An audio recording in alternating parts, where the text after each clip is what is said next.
My mother didn't flinch when she said it, right there at the dinner table, in front of God and everyone. "You're not half the woman your sister is."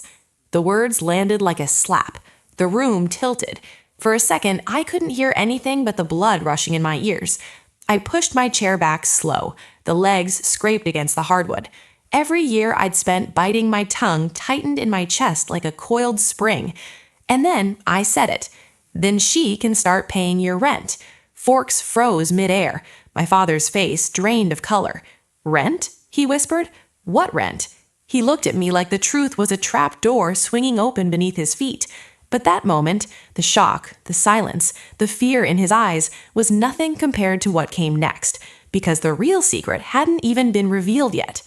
My name is Hannah Brooks, and for most of my life, I've been the invisible daughter in a family that never stops talking about my sister. People assume I'm shy. I'm not. I just learned early that in my parents' house, silence keeps the peace. And peace, no matter how fragile, was something I tried to protect at all costs. On paper, my life looks stable. I'm a financial analyst at a logistics firm in Charlotte, North Carolina. I work with numbers, deadlines, and systems that actually make sense. There's a quiet comfort in spreadsheets that real life has never offered me. My days follow a predictable rhythm: the low hum of the office, the click of my keyboard, the soft glow of dual monitors. At night, I go home to a modest apartment in South End, warm lighting, a view of the city skyline. I cook simple meals. I keep things neat. I find comfort in order. But that order ends every single Friday. That's when I drive 40 minutes to my parents' two-story colonial in the suburbs, a house wrapped in manicured hedges and the carefully curated illusion of a perfect family. The moment I walk through the front door, I'm 16 again, the second daughter, the supporting character in my sister's highlight reel. My sister has always been the star, Madeline, tall, polished, effortlessly confident, the kind of woman who walks into a room and expects it to stay focused on her. She crushed debate competitions in high school, earned a full ride to law school, landed a job at a prestigious firm before she even passed the bar. Everyone applauded. And I, quiet, steady Hannah, watched her take the spotlight like it was her birthright. My parents adore her. They always have. Every family gathering, every holiday, every dinner, they parade her accomplishments like trophies. New cases she won, promotions she earned, vacations she planned, her stunning potential. And then there's me, the one who paid her own tuition at 18, the one who worked 2 jobs through college, the one who never asked for help. I learned not to. It wasn't that my parents disliked me. They just preferred the louder story. Still, I kept showing up every Friday because they insisted. My dad would say, "This family has a seat for you. Don't leave it empty." Half joking, half serious. My mom would call if I was 5 minutes late. "Family first," she'd remind me. But it always felt like Madeline first was the real rule. The dinners were predictable. The same roast chicken, the same questions, the same stories about Madeline's latest victory, and me pushing food around my plate, pretending the quiet I carried didn't weigh a ton. But the Friday before everything shattered felt different from the start. My mother kept glancing at me with this sharp, evaluating look. Madeline was practically glowing with satisfaction, like she knew something I didn't. Even my dad's smile seemed stretched too thin. I could feel it, a storm building beneath the polite clatter of silverware. I just didn't know it was about to hit me first. That dinner began like all the others, but the air was heavy. My mother hovered near the stove longer than usual, stirring the same pot twice, her jaw tight. Madeline scrolled through her phone with a smirk so rehearsed it made my skin crawl. And my dad kept clearing his throat, the way he always does before making an announcement. I'd survived enough Fridays to know when something was coming. I set the table, I lined up the silverware, I pretended not to notice the tension pooling under every breath. When we sat down, the conversation turned, as always, to Madeline. "She's the keynote speaker at a conference next month. They specifically requested her. Isn't that incredible?" "She's always been exceptional," my dad added, flashing a smile that belonged on a campaign poster. Madeline gave a modest shrug that wasn't modest at all. "Well, they know talent when they see it." I chewed slowly, swallowing chicken and resentment in equal measure. I'd spent the entire week untangling a financial disaster at work, one I didn't create. But that story never made it to the family dinner table. My wins lived in the margins, buried under bills and forgotten grocery lists. I tried to redirect. I closed a major account this week. My director said, my mother waved her hand, cutting me off. That's nice, Hannah, but Madeline's work impacts thousands of people. It's different. The sting was precise, intentional. It landed exactly where she aimed it. I stared down at my plate, willing myself to keep breathing. Just another Friday, I told myself. Just another night of swallowing what I wished I could say. But then my father leaned back in his chair with a heavy sigh. Speaking of important things, he began, Madeline helped us sort through some mortgage paperwork last month. She's been such a blessing. A cold chill crawled up my spine. Mortgage paperwork. Blessing. Madeline's grin widened. It was nothing, she said lightly.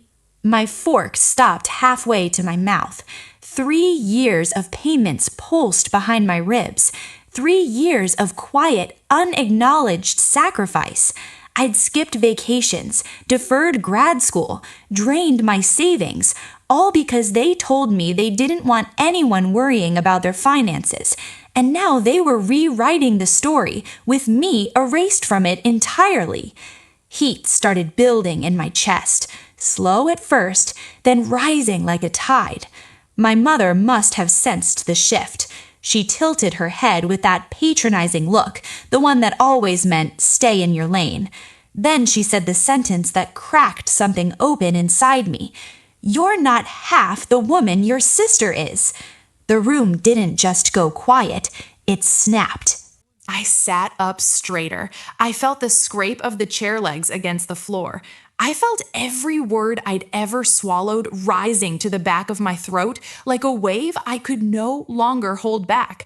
And for the first time in my life at that table, I didn't push it down. I let it rise. The words left my mother's mouth with casual certainty, like she was commenting on the weather, like it was a fact I should have accepted years ago. Something inside me went very still. I pushed my chair back slowly. The sound cut through the room like a blade. Madeline's smile faltered. My father looked up, startled, as if he'd forgotten I was even there. I met my mother's eyes. My voice was calmer than I felt. Then she can start paying your rent. Silence slammed into the room. My father blinked. Rent? What rent? His voice cracked, almost pleading. I didn't flinch. The mortgage payments for the last 3 years. 3 pairs of eyes went wide. Shock, denial, and something close to fear flickered across their faces. I felt strangely light, like I'd finally set down a weight nobody else even knew I was carrying. My mother recovered first. Hannah, don't be dramatic. We never asked you to. You did, I interrupted, my voice steady. Every single month. Just this once. We'll handle next month. Don't let the bank send a notice. I have the payments. I have the bills. I have everything. My father's face went pale. This isn't the time or place for this. There it was, the dismissal, the minimization, the desperate attempt to shove the truth back into the shadows where they preferred me to live. I stood up fully, hands resting on the back of my chair. What's inappropriate, I said slowly, is pretending Madeline saved a house I paid to keep standing. Madeline finally spoke, her voice thin and defensive.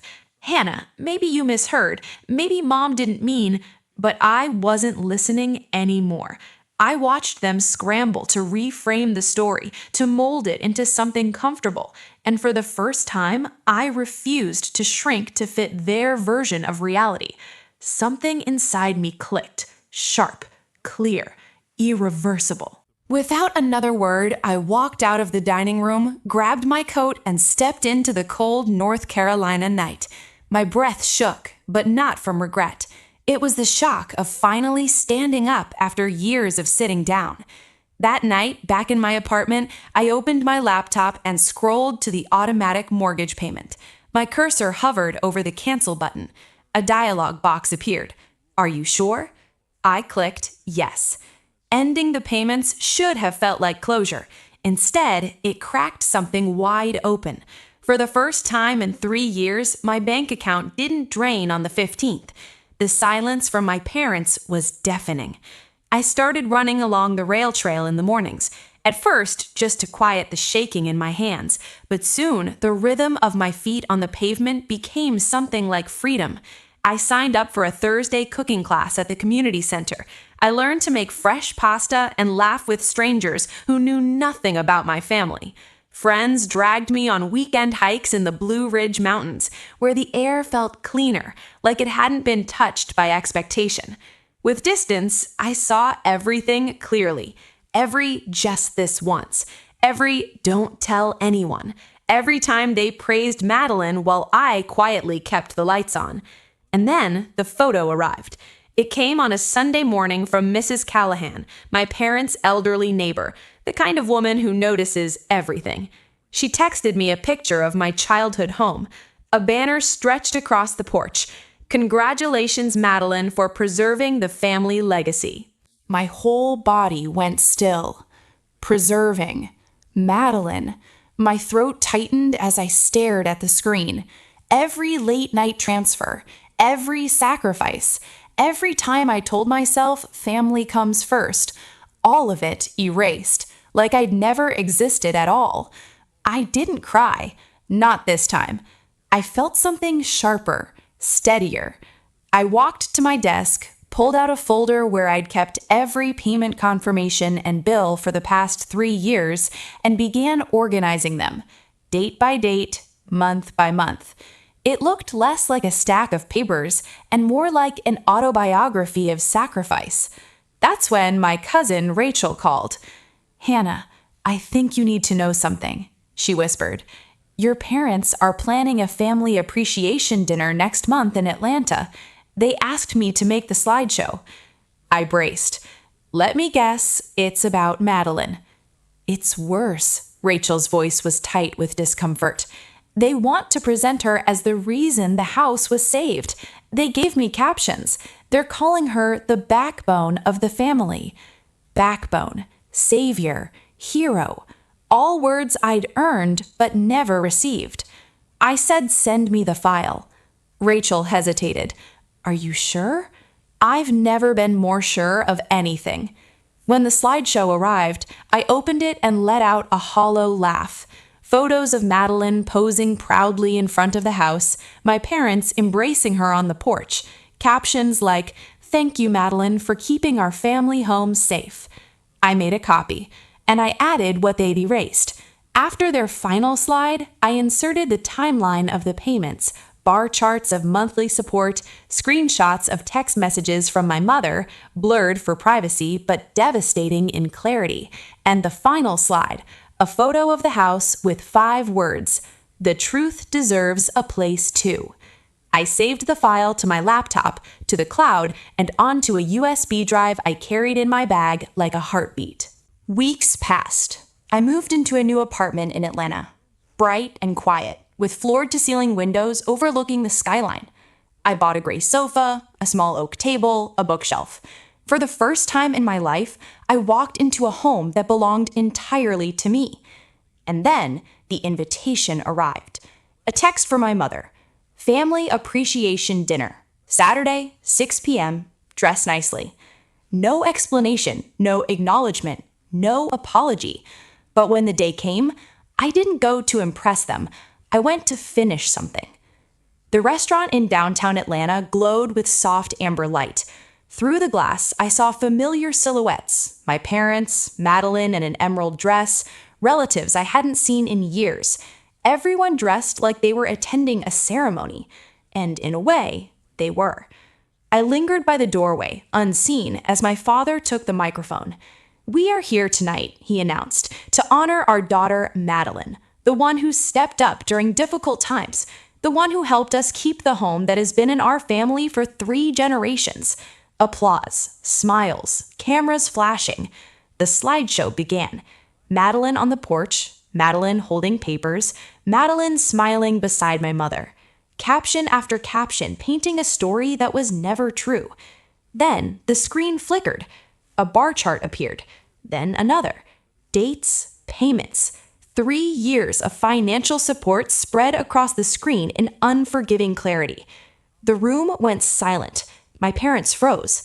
Madeline's mouth fell open. I stepped forward into the light. If the truth makes anyone uncomfortable tonight, that's not my problem. Every head in the room turned. My father stared at me like I was a ghost he never expected to see again.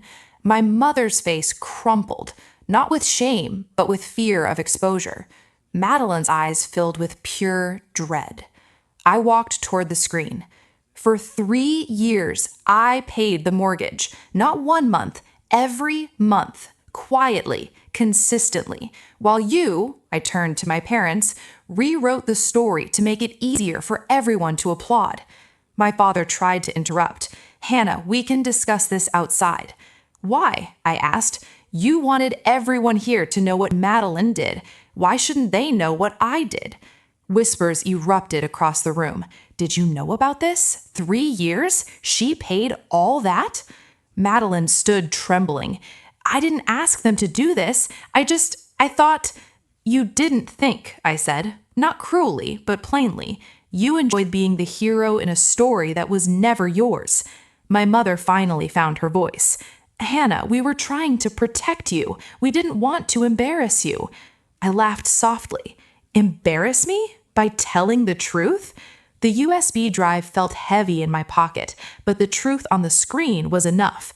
I had no desire to humiliate them further. The point wasn't to win. It was to be seen. For the record, I said, I don't want the house. I don't want credit. I just won't let you erase me. The room stayed silent as I stepped away from the screen. My father reached out. Hannah, wait! But I didn't wait. I turned and walked toward the door, feeling lighter than I had in years. Outside, the cool Atlanta night wrapped around me. I stood on the steps, breathing in the sharp air, and I realized something. This wasn't revenge. It was release. Inside, they could argue, cry, deny. It didn't matter. The truth had been spoken, and I had finally stepped out of the shadow they'd kept me in for my entire life. And once you step into your own light, you don't go back. 2 days after the dinner, I was watering a plant on my balcony when someone knocked. Through the peephole, I saw my parents standing close together. They looked smaller than I'd ever seen them. My mother's eyes were swollen. My father's shoulders were tense, like the weight of everything had finally caught up with him. I opened the door without a word. They stepped inside slowly, scanning my apartment like they were entering a life they'd never imagined for me. Sunlight spilled through the floor-to-ceiling windows, catching the edges of my bookshelf, my new dining table, the quiet I had built on my own. My mother spoke first. Hannah, we're sorry. Her voice cracked. We were wrong. We shouldn't have let the story become something it wasn't. We shouldn't have asked you to carry so much alone. My father added, We've been talking. We want your name on the house. You earned it. I let the words settle, not with bitterness, with clarity. I don't need it now. I have a home now, my own. What I needed was respect, honesty, not a deed. They fell silent. My mother's hands trembled. My father stared at the floor like the truth had dragged him somewhere unfamiliar.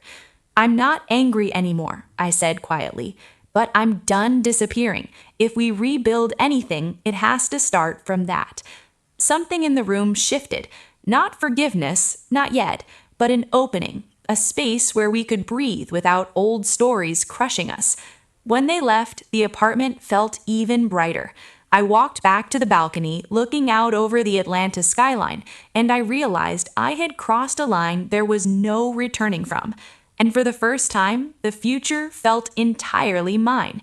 I stood there long after the door closed behind them, watching the city lights blink against the dark. For years, I thought keeping the peace meant keeping quiet. But silence doesn't protect you. It erases you. Choosing myself didn't break my family. It broke the story that kept me small. And maybe that's the real beginning. If you've ever carried a burden in silence or been written out of your own story, tell me in the comments. I read every single one. And if this resonated with you, hit subscribe. More stories are coming. Stories about finding your voice, standing your ground, and rewriting what family means.